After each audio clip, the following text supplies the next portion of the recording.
ఆయన చర్యలు తీసుకోండి అని రెసిడెంట్ కమిషనర్ చెప్పొచ్చినాను. వాళ్ళు ఎప్పుడు ఏ ఇష్యూ వచ్చినా వాళ్ళని అడ్రస్ చేయండి, వాళ్ళకి కావాల్సిన సమస్యను పరిష్కరించండి. తెలంగాణ భవన్కి వస్తే వాళ్ళకి కూర్చోవడానికి కానీ మంచి చెడ్డకు ఒక మంచి ప్రాపర్ వాళ్ళకి ఇది ఇవ్వండి అని చెప్పి రెసిడెంట్ కమిషనర్ చెప్పొచ్చు. నేను ఇక్కడున్న కమిషనర్ కూడా మీ సమస్యలు మా పెద్దలు మిత్రుడు శ్రీనివాసరెడ్డి గారికి నేను సూచన చేస్తున్నా. వీళ్ళ అక్రిడేషన్ కార్డులు కానీ భద్రత హెల్త్ ఇష్యూలో కానీ ఇట్లాంటి ఇష్యూస్ ఏమున్నా శాశ్వత పరిష్కారం ఒక గైడ్లైన్స్ పెద్దలు శ్రీనివాసరెడ్డి గారు చెప్పినట్టు చిన్న పత్రికలు, మధ్య తరహా పత్రికలు, పెద్ద పత్రికలు వీటిని ఏ విధంగా డిఫైన్ చేయాలి, గవర్నమెంట్ ఆఫ్ ఇండియా గైడ్లైన్స్ ఏంది, election commission of India guidelines ఏంది, పత్రికలు అంటే ఏంది, పొలిటికల్ పార్టీ ఓన్డ్ జర్నలిజం ఏంది, ఆ పత్రికలు ఏంది అనే దాంట్లో కూడా డెఫినేషన్స్ ఉన్నాయి. వాటి అన్నిటిని క్రోడీకరించి కొత్త విధి విధానాలను తయారు చేయండి. మీరు ఇచ్చిన విధి విధానాల మీద చర్చ చేసి క్యాబినెట్లో అప్రూవల్ ఇచ్చి దానికి చట్టబద్ధత కల్పించే బాధ్యత నాది. ఎందుకంటే కొన్ని పనులు ఆటోమేటిక్గా జరిగిపోవాలి. ఒకసారి ఒక రూల్ ఫ్రేమ్ చేసుకొని గైడ్లైన్స్ ఫ్రేమ్ చేసుకుంటే ఆ ఫ్రేమ్లోకి వస్తే ఆటోమేటిక్గా పని జరిగేటట్టు. ప్రతిసారి మళ్ళీ రావాలా, అడగాల, ప్రతి వ్యక్తిని నేను ఎగ్జామిన్ చేయాలనేది పరిస్థితి ఎందుకు? ఒక సిస్టమ్ తయారు చేస్తే సిస్టమ్ ఆటోమేటిక్గా దాని ప్రాసెస్లో అది నడవాలి అనేది, వ్యవస్థల్ని రివైవ్ చేయాలనేది నా ఆలోచన. అన్ని శాఖలలో గంటల కొద్దీ ఈరోజు సమీక్షలు చేస్తున్నది. దెబ్బతిని ఈరోజు వ్యవస్థలు కూలిపోయే పరిస్థితి వచ్చింది కాబట్టి ఆ వ్యవస్థల్ని నిలబెట్టడానికి, వాటిని బలోపేతం చేయడానికి, వాటిని నడిపించడానికి విధి విధానాలు ఖరారు చేస్తున్నాం. మనకు టూరిజం పాలసీ లేదు, ఎనర్జీ పాలసీ లేదు, స్పోర్ట్స్ పాలసీ లేదు.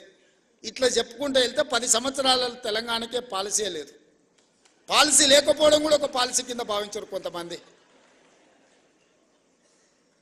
అట్లాంటి పరిస్థితి నుంచి ఒకటొకటిగా పరిష్కరించుకుంటూ విధి విధానాలను ఖరారు చేస్తూ మన ఎదురుగొచ్చిన సమస్యను తాత్కాలికంగా పరిష్కరించడం కాదు, శాశ్వతంగా దానికి విధి విధానాలను రూపొందించండి అని చెప్పి అన్ని శాఖలను సమన్వయం చేసుకుంటూ ఈరోజు ముందుకు వెళ్తున్నాము.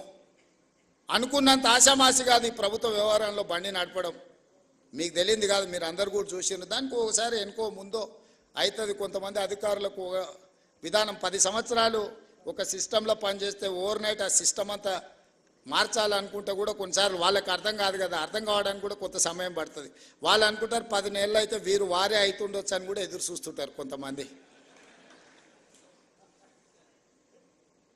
ఎందుకు అని అంటే ఆ 10 ఏళ్ళు అట్లా చూసినాం. సార్ ఏదో కొత్తలో ఊపులో ఉన్నట్టున్నాడు కానీ సార్కి కూడా తత్వం బోధపడుతుంది. 10 నెలలు అయితే అనుకున్నట్టు వాళ్ళు కూడా ఉంటారు. అట్లాంటివి ఏముండవు మిత్రులారా. మేము మీలో ఒకరమే. మీ సమస్యలను పరిష్కరించే బాధ్యత మాది.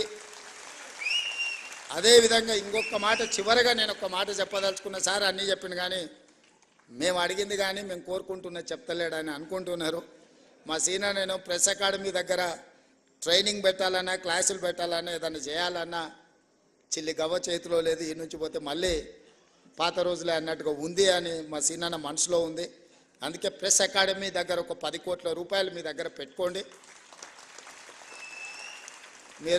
మీకు కావాల్సిన ట్రైనింగ్ కానీ, ఫిలాసఫీ కానీ, ఐడియాలజీని కానీ, నేను మీ ఐడియాలజీ ఉన్న వాళ్ళని మారమని నేను చెప్పడం లేదు. నా జాబ్ అది కాదు. మీ లైక్లు డిస్లైక్లు ఇండివిజువల్గా ఒక రకం, మనం ఉన్న కుర్చీలో ఉండే బాధ్యత ఇంకొక రకము, మన యజమానులకు ఒక ఆలోచన ఉంటుంది. ఇవన్నీ సమన్వయం చేసుకునే బాధ్యత మీది. కాబట్టి మీకు సంబంధించిన ప్రెస్ అకాడమీ రిలేటెడ్లో ఒక 10 కోట్ల రూపాయలు స్పెషల్ డెవలప్మెంట్ ఫండ్ ముఖ్యమంత్రి విచక్షణ అధికారంతో ఉండే దాని నుంచి ఒక 10 కోట్ల రూపాయలు కేటాయించే బాధ్యత తీసుకుంటా. అదేవిధంగా ఈ 1100 మందికి ఇచ్చారు కానీ ఇంకా 2000 3000 జర్నలిస్టులు ఉన్నారు. మా వాళ్ళు అప్పుడప్పుడు కలిసినప్పుడు సార్ రాష్ట్ర విభజన అయింది, అటుపక్క పోయిన వాళ్ళకు కూడా ఇటుపక్క ప్లాట్లు వచ్చినాయి, మొత్తం ఇటుపక్క ఉన్న వాళ్ళకు రాలేదని కూడా మా మిత్రులు అప్పుడప్పుడు నా చెవిలో చెప్తుంటారు. బంజారా హిల్స్ వచ్చినప్పుడు బంజారా హిల్స్లో మీరు భాగస్వాములు అయినరు, జూబ్లీ హిల్స్ వచ్చినప్పుడు జూబ్లీ హిల్స్లో మీరు భాగస్వాములు అయినరు, గచ్చిబౌలి వచ్చినప్పుడు గచ్చిబౌలిలో మీరు భాగస్వాములు అయినరు, చివరికి ఆ కొంపల్లి వస్తే కొంపల్లి దగ్గర పేట్ బషీరాబాద్లో మీరు భాగస్వాములు అయినరు. ఇప్పుడు మా తెలంగాణ రాష్ట్ర ప్రభుత్వం ఫ్యూచర్ సిటీ తెచ్చుకుంటుంది కదా, డెఫినెట్గా ఫ్యూచర్ సిటీలో మీరు భాగస్వాములు అవుతారు.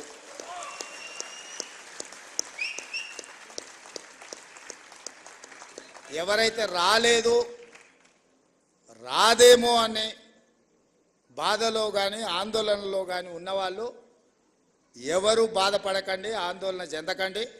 అర్హులైన వాళ్ళందరినీ కూడా ఫ్యూచర్ సిటీలో భాగస్వాములను చేసే బాధ్యత నాది. మరి ఇప్పుడు ఆ ఫ్యూచర్ సిటీ మీద అయినప్పుడు దాని నిర్మాణానికి కావాల్సిన నిర్మాణ కార్యక్రమాలు అన్నీ కూడా అది నిర్మించడానికి అవసరమైన కార్యక్రమాన్ని ప్రొఫెషనల్ స్కీమ్స్ కూడా మీరే తీసుకెళ్ళాలి. ఎందుకంటే అది ఎంత ప్రమోట్ అయితే మీకు కూడా ఎంతో కొంత అందులో స్టేక్ హోల్డర్స్ అవుతారు. ఇప్పుడు ఇంతకుముందే మా సీనియర్ అన్నాడు, లక్షాధికారులు కాదు ఇప్పుడు ఇచ్చేది కోటీశ్వరులు అని చేసిందని.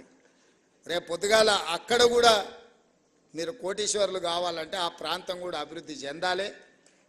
ఫోర్త్ సిటీ చాలాసార్లు చెప్పినా మళ్ళొకసారి చెప్పదలుచుకున్నాను, ఎందుకంటే పదే పదే చెప్పడం ద్వారా అయినా ప్రజలకు చేరుతుందని. కులీ కుతుబ్ షాహీలు నిజాం హైదరాబాద్ నగరాన్ని నిర్మించింది, అది మొదటి నగరం. నిజాం అండ్ బ్రిటిషర్స్ కలిసి సికింద్రాబాద్ నగరాన్ని నిర్మించిన అది రెండవ నగరం. చంద్రబాబు నాయుడు రాజశేఖర రెడ్డి కలిసి సైబరాబాద్ నిర్మించిన అది మూడవ నగరం. ఇప్పుడు మనందరం కలిసి నాలుగవ నగరం fourth city, that is called future city, అది మనందరం కలిసి నిర్మిద్దాం. మీరందరూ భాగస్వాములు అందులో. మీ అందరి తరఫున ప్రతినిధిగా నేను పనిచేస్తా. మనకు నాలుగో నగరం అవసరం ఉంది. భవిష్యత్ అవసరాలను దృష్టిలో పెట్టుకుని ఆ ఫ్యూచర్ సిటీలో అన్నీ ఉండే విధంగా, అన్నిట్లలో ఫోర్త్ ఎస్టేట్ అయిన జర్నలిస్టు లేకపోతే అది ఇన్కంప్లీట్ అవుతుంది. డెఫినెట్గా మిమ్మల్ని అందరిని కూడా అక్కడికి తీసుకెళ్లే బాధ్యత నాది. దాన్ని అద్భుతమైన నగరానికి ప్రపంచంలోనే పోటీ పడే నగరంగా తీర్చిదిద్దాల్సిన బాధ్యత మీది. మన అందరం అనుకుంటే ఫోర్త్ సిటీని ఫ్యూచర్ సిటీని నిర్మించుకోవడం పెద్ద విషయం కాదు. 100% దాన్ని అద్భుతమైన నగరంగా నిర్మించుకుందాం. ఆ అద్భుతమైన నగరంలో మనం అందరం భాగస్వాములం అవుదాం.